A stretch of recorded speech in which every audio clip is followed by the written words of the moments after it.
my god, guys, Boruto just received one of the most broken abilities on his palm. And you know what? I'm actually kind of worried for Boruto because he treats that as if it's just supposed to happen. Like, you know, you're just supposed to wake up one day with a diamond tattoo mark on your hand and shit. Like, I mean, I'd be going wild. If that were me and I received that mark on my hand, I'd be trying to go to the doctor. I'd be speaking to as many people as possible to make sure I don't just, like, die of some random curse. Like, I might even start making crazy connections. Like, is God cursing me for, like, jerking off last night to my ex or something? Like, I'd be going wild because that's the kind of person I am. So I'm just worried for Boruto that he's going to get really hurt one day with this mentality because he just received one of the most broken abilities and he doesn't even question it. He acts so just like casual about it. He doesn't even address it. He doesn't speak to anybody about it. Like, Boruto, you got to start evaluating what's happening to you or else you're going to get really hurt in this world. Even the way he talks about the Hokage position, it's just one track. As if, you know, maybe he will be Hokage one day, but it's really nothing to him. And I mean, to be fair, like, we just saw the 5 Kage get, like, completely pwned by Momoshiki, and that was kind of embarrassing, especially for Boruto to witness that. But still, you really gotta take things one step at a time, Boruto. Like, you can't talk about this as if, like, you're just gonna let Sarada be Hokage one day after you. Like, I'm tired of being Hokage. Oh, Sarada, you wanted to be Hokage, right? Let me just pass this down to you and let me just go do my own thing. Like, Boruto, you're not even one of the strong. Okay, that's going too far. You're definitely one of the stronger kids in your generation, but you're not the strongest. So worry about your freaking class first before you start talking about the Hokage position and shit. And you could see the way they're building Boruto up. He's going to become some kind of Otsutsuki slayer in the future of the series. Like, there's something about him that's going to be able to detect these Otsutsuki clan members because they're trying to draw a parallel between him and Sasuke. Not only in just resemblance and Sasuke taking Boruto under his wing and training him, but also just having the ability, right?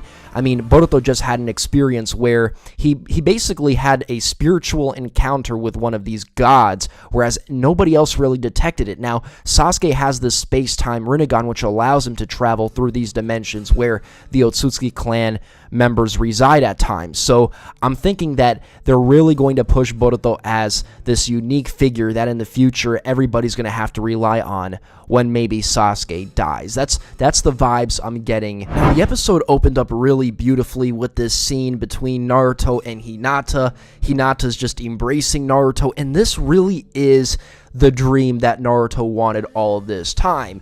Not him sitting at the office and doing paperwork. Like, look at Naruto's attitude after this situation, and look at his attitude as things are now getting settled down in the village, and they're rebuilding the Chunin exams, and they had to send out that report. Naruto's going back to his old ways, and you can see that's actually weighing heavy on his conscience, and he doesn't like that lifestyle as much. He wants the respect of the position, but he doesn't really like the responsibility that comes with the position. Instead, he likes the glamour and the hype and the action that comes with striving for that position. I mean, imagine how Naruto feels, like, literally getting kidnapped, abducted, and, like, tortured and shit, and then he, like, saves the world in front of everybody, all these other leaders, and he comes back to his wife embracing him. I mean, that's beautiful. Like, that's literally the best situation you can possibly think of. But by that same token, now he's got to go back and do desk work. So I'm sure a lot of people in the community feel like, man, I wish Naruto wasn't Hokage anymore. Maybe he should retire early. And I really do understand those people. It doesn't really make too much sense in terms of the story because, like, Naruto is getting older, guys. He is wising up. He is more mature, so he's never going to be the same kid that he used to be.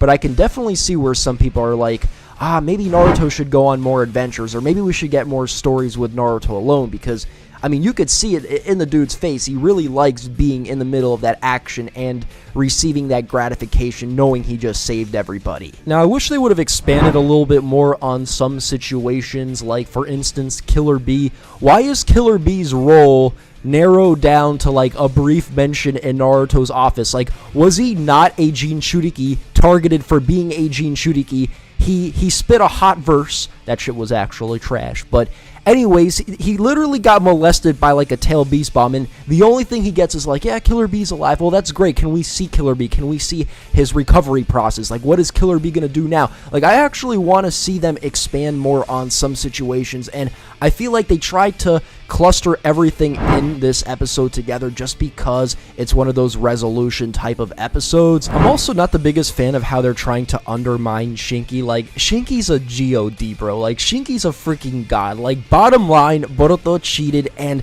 I know some people are going to be like, oh, Shinky's a dickhead, he's an asshole, like, he doesn't even take Boruto's apology seriously. Like, I wouldn't freaking take Boruto's apology seriously. He freaking cheated, and it was 1 versus 2. He takes out Sarada, because it was already an unfair fight, and then Boruto cheated at the very end. Like, you know Shinky's Iron Sand would have overwhelmed Boruto. You just know it for a fact. That purple electricity would have not been possible if Boruto did not cheat. Now, you could say, well, scientific ninja weaponry is the future, but clearly in this tournament, it was not supposed to be used, and Shinky followed the rules, and the fight was unfair.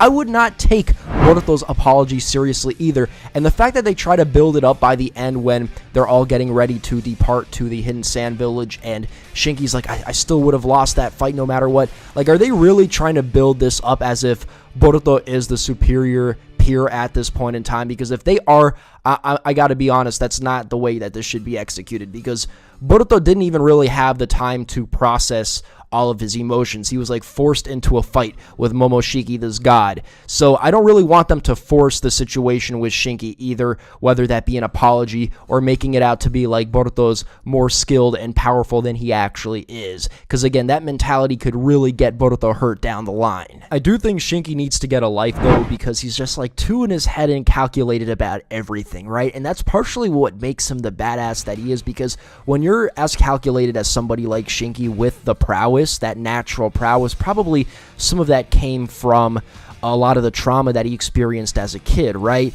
When you've got that level of skill and you're that calculated, that's a mix, that's a formula for something very great.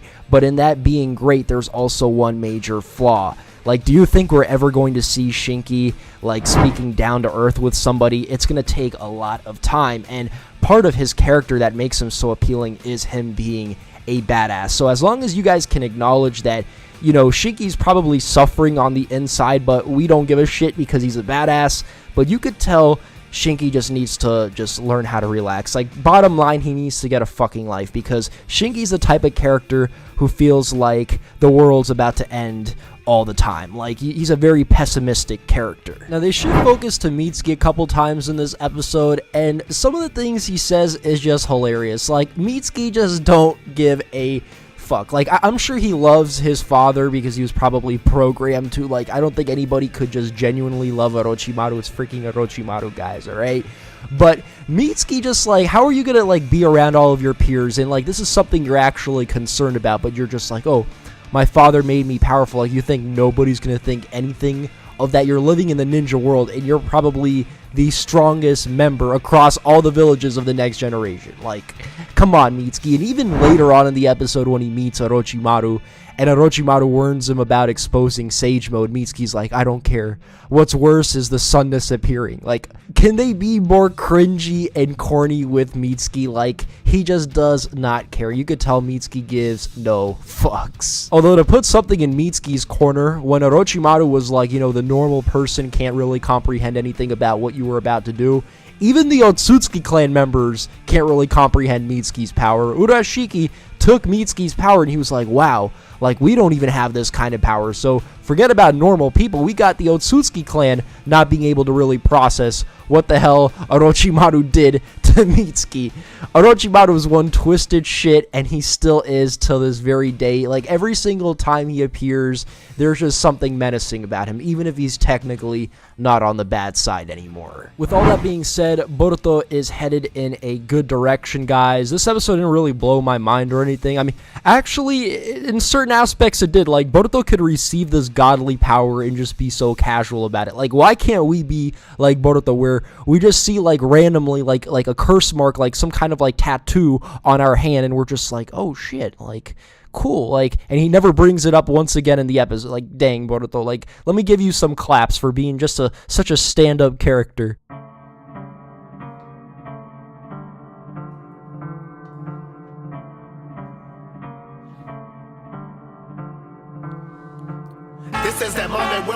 at it. Just know that we're coming, you don't need to be dramatic. I apologize, domination is a habit. Yeah, we came a long way, who remembers Radix? Now we on that ultra, ultra, ultra, ultra, ultra